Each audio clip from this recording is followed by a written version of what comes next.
नमस्कार साथियों। मैं गौरव मिश्रा अपने YouTube चैनल डिजिटल शिक्षा के माध्यम से आप सभी के लिए लेकर आया हूं भारतीय राष्ट्रीय आंदोलन से संबंधित महत्वपूर्ण आंदोलन एवं उनकी घटनाएं, जो कि उत्तर प्रदेश पेट एग्ज़ाम के लिए बहुत महत्वपूर्ण है और इससे 10 नंबर मिलेंगे। तो आइए शुरुआत करते हैं। तो सबसे पहले पढ़ते हैं भारतीय राष्ट्रीय कांग्रेस की स्थापना, जो कि 1885 में हुई। इनसे संबंधित हैं ए.ओ. ह्यूम। ए.ओ. ह्यूम उस टाइम इसके संस्थापक थे। आइए उसके बाद है बंग भंग आंदोलन। बंग भंग आंदोलन 1905 में हुआ, जो कि 1905 में बंगाल विभाजन के विरुद्ध हुआ। बंगाल विभाजन 1905 में हुआ था, उसके विरुद्ध बंग भंग आंदोलन चलाया गया। उसके बाद आता है लखनऊ पैक्ट। लखनऊ पैक्ट 1916 में हुआ। कांग्रेस तथा मुस्लिम लीग के बीच जो मतभेद आ गया था, उसमें पैक्ट आया, जो कि 1916 में लखनऊ में हुआ। ये भारतीय राष्ट्रीय कांग्रेस का एक वो चल रहा था अधिवेशन, जो कि कांग्रेस में हुआ उस समय। लखनऊ पैक्ट हुआ। उसके बाद आता है रॉलेट एक्ट। रॉलेट एक्ट 19 मार्च 1919। काला कानून के विरुद्ध किसी भी व्यक्ति को संदेह के आधार पर गिरफ्तारी। ये एक बहुत ही बेकार एक्ट आया था, जो कि अंग्रेजों द्वारा लाया गया था, जिसमें किसी भी व्यक्ति को उठाकर जेल में बंद कर दिया जाता था, किसी भी रूप में, चाहे वो कुछ किया हो या न किया हो। उसके बाद आता है जलियांवाला हत्याकांड। जलियांवाला हत्याकांड तो सभी को पता होगा कि 19 अप्रैल 1919 में हुआ, जिस पे जनरल डायर ने अमृतसर में निहत्थे आंदोलनकारियों पर गोली चलवाई, जिसमें बहुत से लोगों की मौत हुई। एवं यह पूरे कांग्रेस आंदोलन में सबसे खतरनाक आंदोलन रहा है भारतीय राष्ट्रीय आंदोलन में। उसके बाद आता है खिलाफत आंदोलन, जो कि 1919 में हुआ, शौकत अली एवं मोहम्मद अली के नेतृत्व में। उसके बाद होता है असहयोग आंदोलन, जो कि 1 अगस्त 1920 में शुरुआत हुई महात्मा गांधी के नेतृत्व में। उसके बाद आता है चौरी चौरा कांड। चौरा कांड 1 फरवरी 1922 में गोरखपुर जिले में थाने की घटना के बाद असहयोग आंदोलन स्थगित भी कर दिया गया।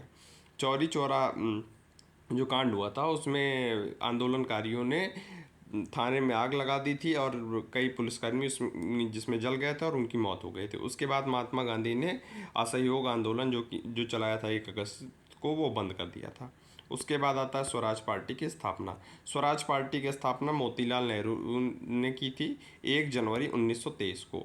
1 जनवरी 1923 को मोतीलाल नेहरू जी ने स्वराज पार्टी की स्थापना की थी। उसके बाद आता है सविनय अवज्ञा आंदोलन।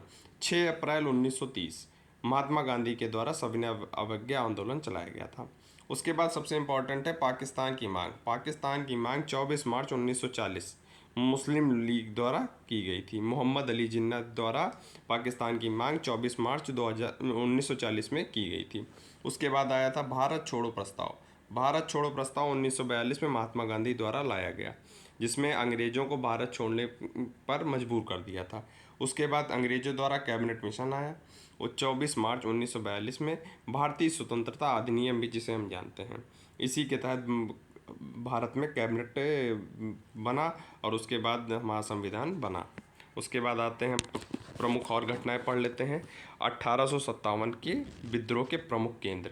1857 का जो विद्रोह हुआ था, ये अंग्रेज़ों के लिए प्रथम विद्रोह था भारतीयों द्वारा। तो आइए शुरू करते हैं इसके बारे में।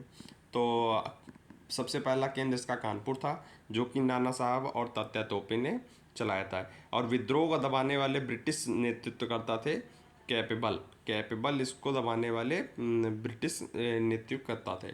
उसके बाद था इलाहाबाद, जिसको लियाकत अली द्वारा चलाया गया था, एवं इसको दबाया था कर्नल नील के द्वारा। और तीसरा सबसे बड़ा, जो कि दिल्ली में हुआ, बहादुर शाह जफर द्वितीय द्वारा, जिसको निकलसन एवं हडसन ने दबाया था। निकलसन एवं हडसन ने। उसके बाद आप सभी तो इनको जानते ही होंगे, झांसी रानी लक्ष्मीबाई वीर सपूत द्वारा चलाया गया, जो कि ह्यूरोज द्वारा इसको दबाया गया था, इस आंदोलन को। ह्यूरोज वहाँ पर गया था रानी लक्ष्मीबाई से लड़ने। उसके बाद आया लखनऊ में बेगम हजरत महल द्वारा चलाया गया, जो कि कैपेबल द्वारा दबाने का प्रयास किया गया। उसके बाद फतेहपुर में जब आंदोलन हुआ, जो कि अजीमुल्ला के नेतृत्व में हुआ, इसको जनरल रेनॉल्ड ने दबाया। उसके बाद जगदीशपुर में हुआ, जो कि कुंवर सिंह द्वारा चलाया गया, और इसको विलियम ढेलर ने दबाने की कोशिश की। उसके बाद आते हैं हम अंग्रेज शासन में हुए प्रमुख विद्रोह। अंग्रेजों के शासन में जो प्रमुख विद्रोह हुए थे उनके बारे में आइए हम पढ़ते हैं। तो सबसे पहले 1760 से लेकर 80 तक 1800 तक चला सन्यासी विद्रोह आंदोलन, जो कि बिहार बंगाल इस क्षेत्र में प्रभावित था और नेतृत्व करता थे इसके केना सरकार। केना सरकार द्वारा सन्यासी विद्रोह आंदोलन चलाया गया 1760 से लेकर के 1800 ईस्वी पूर्व तक, और इसका प्रभावित क्षेत्र रहा बिहार और बंगाल। उसके बाद आता है भील विद्रोह। भील विद्रोह पश्चिम घाट में चला, पश्चिमी घाट में, और ये चलाया गया सेवाराम द्वारा। और ये भील विद्रोह चला 1825 से 1831, 6 साल ये विद्रोह चला। उसके बाद आता है कूका आंदोलन। कूका आंदोलन पंजाब में चला, जिसको भगत जवाहर द्वारा चलाया गया।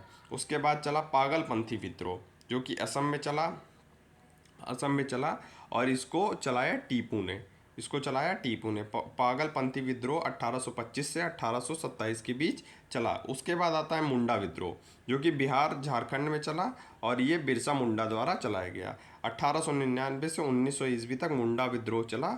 इसको आप एक इसकी ट्रिक है, मुंडा विद्रोह तुम बिरसा मुंडा द्वारा चलाया गया बिहार और झारखंड में। उसके बाद आता है रपुआ विद्रोह, ये चलाया गया आंध्र प्रदेश में, और आंध्र प्रदेश में ये किसके द्वारा चलाया गया? सीताराम राजू द्वारा। रंपाओ विद्रोह आंध्र प्रदेश में चलाया गया सीताराम राजू के द्वारा 1859 से 1922 के बीच में। उसके बाद नील आंदोलन चला बंगाल में, इसके नेतृत्व करता थे दिगंबर विश्वास। ये चला 1859 से 1860 ईस्वी के बीच। उसके बाद एक विद्रोह और है वहावी विद्रोह आंदोलन, ये बिहार और उत्तर प्रदेश में चला सैयद अहमद तूती द्वारा। और उसके बाद सबसे आखिरी आंदोलन चला खासी विद्रोह, जो कि असम में चला तीरथ सिंह के द्वारा। आखिरी आंदोलन चला तीरथ सिंह द्वारा। ये 1857 क्रांति से पहले प्रमुख विद्रोह थे। तो आप सभी लगातार मेरी वीडियो को देखते रहें एवं चैनल सब्सक्राइब करें। मैं यूपी उत्तर प्रदेश पेट एग्ज़ाम के लिए महत्वपूर्ण क्वेश्चंस और टॉपिक लेकर आप सभी के बीच लगातार उपस्थित रहूँगा। आप सभी को मेरी वीडियो देखने के लिए बहुत बहुत धन्यवाद। आप इसी तरह देखते रहें और चैनल को सब्सक्राइब एवं शेयर करें। धन्यवाद।